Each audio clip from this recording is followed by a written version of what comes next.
नमस्कार, मैं हूं आशीष वर्मा। साधु और सेंसेक्स के आज के इस एपिसोड में आप सबका स्वागत है।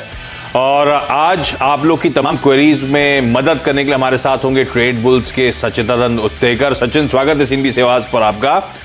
और सॉरी, परसों जब आप जुड़े थे तो हम लोग की बातचीत हो ही नहीं पाई थी। तो सचिन आज सबकी क्वेरी सॉल्व करने वाले हैं, लेकिन सवाल जवाब के सिलसिले की शुरुआत कर रहा हूं। डॉक्टर साहब, सबको स्क्रीन पे दिखाइएगा। और सबसे पहले मुझे बताया जा रहा है पुणे से काजल खोड़े जुड़ती हुई। काजल, हाय, गुड आफ्टरनून मैम। आपकी क्वेरी पे आऊं उससे पहले मुझे समझाएं जरा, कैसी रही जर्नी, कब से स्टॉक मार्केट में हो मैम, क्या करते हो, trading, investment? Yes, so actually मैंने अभी मेरा मास्टर्स किया है फाइनेंस एंड बैंकिंग में, तो पहले से ही थोड़ा इंटरेस्ट था फाइनेंस में, थोड़ा इन्वेस्टमेंट में। तो थोड़ा I have always saved and invested from my college days, and so right now my query is about UPL. I have bought UPL at 425 and in last week, so I want to know कि मुझे क्या करना चाहिए, should I wait, and what are the near prospects that I should see? हाँ, ये masters जो banking finance में करा, ये क्या NIBM से करा? पुणे में बड़ा फेमस इंस्टीट्यूट है शायद, वो है ना? नहीं, मैंने BMCC से किया है। ओके, हाँ, तो अच्छा, काजल का पढ़ाई भी वहीं से करी और इंटरेस्ट भी है स्टॉक मार्केट में। पर काजल, ये जब चुना UPL, कोई स्पेसिफिक रीजन था इसको चूज करने के पीछे? I was studying it for a longer time, like मैं उसका देख रही थी कि कैसे चलता है and how, so I thought कि थोड़ा ज्यादा उसमें ऊपर नीचे होता है, so I thought it's a very good share to trade in, so that is why I thought it's good, and also fundamentals look very strong, so I thought why not. हाँ, volatile तो है क्योंकि खबरें आती हैं और गड़बड़ा जाता है मामला। हाँ, और पढ़ें तो जिस तरह के एक्विजिशंस यूरोप वगैरह में करें, इंटरेस्टिंग बिजनेस तो है। खैर, वोलेटाइल है, लेकिन जो भी हो, काजल का इस ट्रेड में हाथ सही बैठा है। तो सचिन, 425 की बाइंग है, 40-50 रुपए इनकी बाइंग से इस समय UPL ऊपर कामकाज कर रहा है। क्या करोगे आप अगर आपके पास UPL 425 का पोर्टफोलियो में होगा तो? और ट्रेडिंग का मन है, ध्यान रखिएगा दोस्तों। अगर आप बाजार में ट्रेडिंग या निवेश करते हैं और अभी भी ब्रोकरेज के नाम पर अपने हजारों लाखों रुपए बर्बाद कर रहे हैं, तो अब बदलिए और देश के सबसे अच्छे और भरोसेमंद ब्रोकर एंजल ब्रोकिंग के साथ में जुड़िए, जहां पर आपका ब्रोकरेज कुछ भी नहीं लगता है। ब्रोकरेज लगता है तो सिर्फ इंट्राडे ट्रेड में, वह भी सिर्फ 20 रुपये। तो लिंक डिस्क्रिप्शन में है, वहां पर जाकर आप अपना अकाउंट ओपन करा सकते हैं एंजल ब्रोकिंग से। देखिए, उनकी एंट्री काफ़ी अच्छे लेवल पे हुई है। इनफैक्ट ये काफ़ी हाईली एक्टिव ट्रेडिंग काउंटर है। तो जिस तरीके से अभी हाल फिलहाल में स्विंग्स बने थे, मुझे लग रहा है यहाँ पर उनको 450 के स्टॉप लॉस के साथ अपनी पोजीशन मेंटेन करनी चाहिए। इमीडिएट बेसिस पे अगर हम देखें तो एक स्विंग बना था अराउंड 500 के आसपास का, तो मुझे लग रहा है वो पर्टिकुलर स्विंग शायद रिविजिट होना चाहिए अगले कुछ दिनों में। सो जिस तरीके से फिलहाल मोमेंटम है, जिस तरीके से इसने अपने एक higher top higher bottom sequence पिछले 4 दिनों से मेंटेन की है, मुझे लग रहा है अपने 200 डे एक्सपोनेंशियल मूविंग एवरेज को ब्रेक करने के बाद वापस थोड़ा सा इसमें मोमेंटम आ सकता है। ये एवरेज प्लेस्ड है अराउंड 468 के आसपास, तो मुझे लग रहा है इमीडिएट बेसिस पे आज की क्लोजिंग अगर 470 के ऊपर होगी तो मुझे लग रहा है कल 1 से 2 दिनों में एक अच्छा मोमेंटम बन सकता है काउंटर में। तो डेफिनेटली होल्ड कीजिए 450 के स्टॉप लॉस के साथ, एंड 495 500 एक रिव्यू जोन होगा। अरे वाह, तो काजल सही स्टॉक पकड़ा है आपने, अच्छा मोमेंटम आएगा। लेकिन एक बात बताओ, आपने जो पढ़ाई करी वो तो फंडामेंटल था बैकग्राउंड, कर आप ट्रेडिंग रहे हो, ऐसा क्यों? एक्चुअली मेरा थोड़ा, my father does that, so थोड़ा वहां से बचपन से इंटरेस्ट है। My grandfather, my father both were into trading, so वहां से थोड़ा इंटरेस्ट ज्यादा है।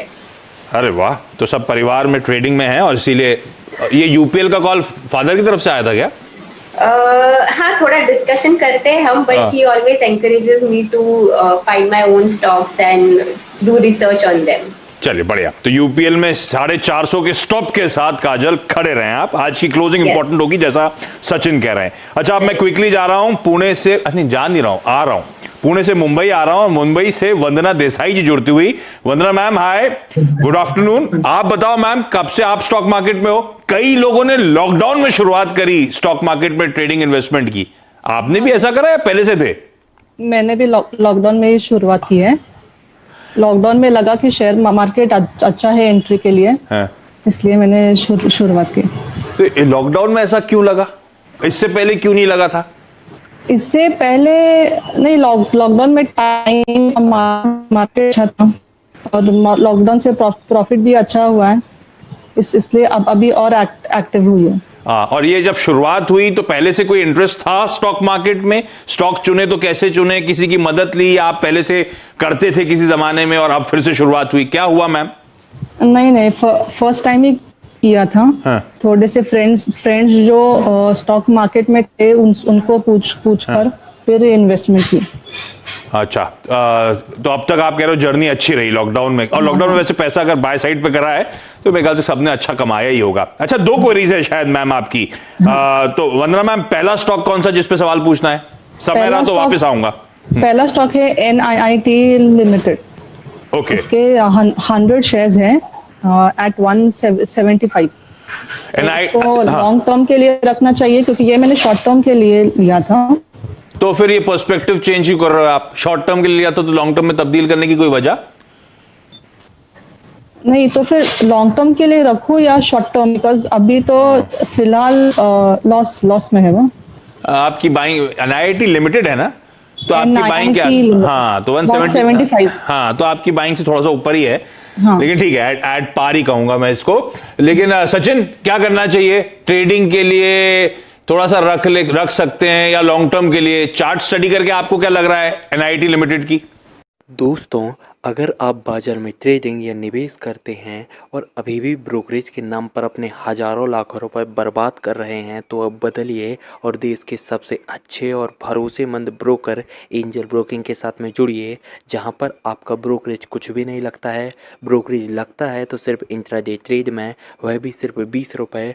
तो लिंक डिस्क्रिप्शन में है, वहां पर जाकर आप अपना अकाउंट ओपन करा सकते हैं एंजल ब्रोकिंग से। Ashish ji, in fact long term से लिया से तो मुझे लग रहा है ये स्टॉक जरूर होल्ड करना चाहिए इनको अपने पोर्टफोलियो में। ओवरऑल अगर हम इस पर्टिकुलर सेक्टर को भी देखें तो काफी बजिंग है, एंड जिस तरीके से ओवरऑल स्ट्रेंथ नजर आ रही है स्पेशली NIIT लिमिटेड में क्वार्टरली चार्ट पे, तो मुझे लग रहा है यहाँ पर काफी बड़ा रिवाइवल ऑलरेडी एस्टैब्लिश हो चुका है। तो आगे जाके एक्सपेक्टेशन तो यही है कि लगभग अराउंड 300-305 के आसपास के स्विंग जरूर बनने चाहिए।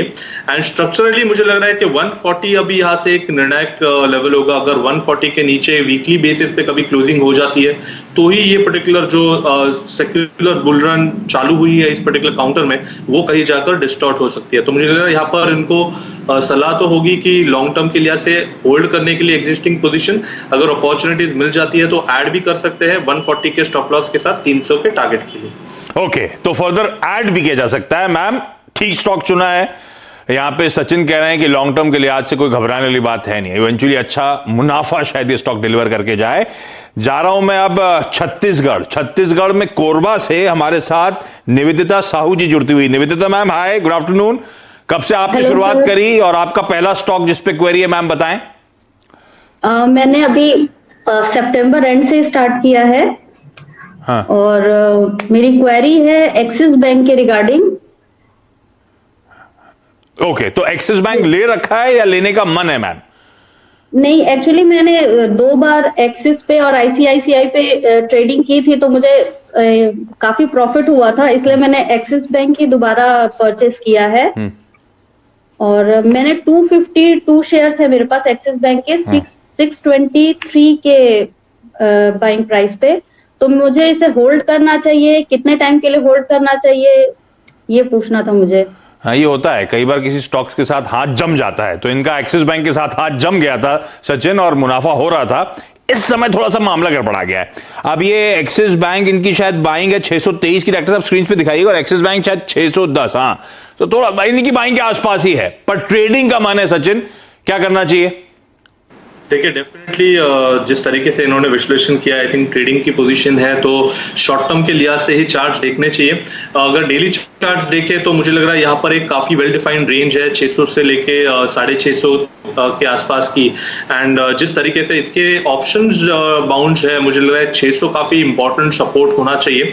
सो जिस तरीके से इनकी पोजीशन है, मुझे लग रहा है फिलहाल तो उनको 590 का स्टॉप लॉस जरूर रखना चाहिए। मार्केट एक अच्छे मोड में है, इसलिए मुझे लग रहा है कि एक प्रोबेबिलिटी बन सकती है कि वापस एक स्विंग बने 640 645 के आसपास, जहां पर मेरी सलाह होगी उनको अपना मुनाफा बांध देने के लिए। बट एग्जिस्टिंग स्ट्रक्चर में देखें तो अंडर परफॉर्म जरूर कर रहा है काउंटर, बट वो अंडर परफॉर्मेंस थोड़ी ग्रेजुअल है, एक बड़ी वीकनेस नहीं है। तो फिलहाल तो 590 के स्टॉप लॉस के साथ होल्ड कीजिए, 640 एक रिव्यू जोन होगा आपके लिए। 640, और अब तो रह के अच्छी स्ट्रेंथ आज की ट्रेडिंग सेशन एक्सपायरी से पहले एक्सिस बैंक वैसे ही दिखाता हुआ। लेकिन सचिन, ये आपकी ब्रोकरेज में ट्रेड बुल्स में आपने भी नोटिस करा है क्या? क्योंकि कई सारी लेडीज ने स्टॉक मार्केट में ट्रेडिंग इन्वेस्टमेंट की शुरुआत लॉकडाउन में करी थी। ऐसा हुआ कि आप लोग के भी डीमैट अकाउंट खाते बड़े खुले इस दौरान, ऐसा हुआ था क्या? डेफिनेटली, इनफैक्ट आशीष जी काफी इंटरेस्ट आ चुका है मार्केट में। इनफैक्ट अगर हम हाउसवाइफ्स की भी बात करें तो आई थिंक काफी समय मिला था लॉकडाउन के वक्त मार्केट को थोड़ा और डिटेल में जानने के लिए, अपने ट्रेडिंग स्टाइल्स को थोड़ा सा रिवैम्प करने के लिए। तो मुझे लग रहा है जिस तरीके से ओवरऑल ग्रोथ हुई है, सो डेफिनेटली एक fresh set of investor and traders आ चुके हैं मार्केट में, एंड हाउसवाइफ्स स्पेशली उनका जो शेयर है काफी बड़ा हो चुका है। और आपकी तबीयत ठीक नहीं है क्या सचिन आजकल? नहीं, फर्स्ट क्लास है। कल 30 किलोमीटर साइकिल चलाई?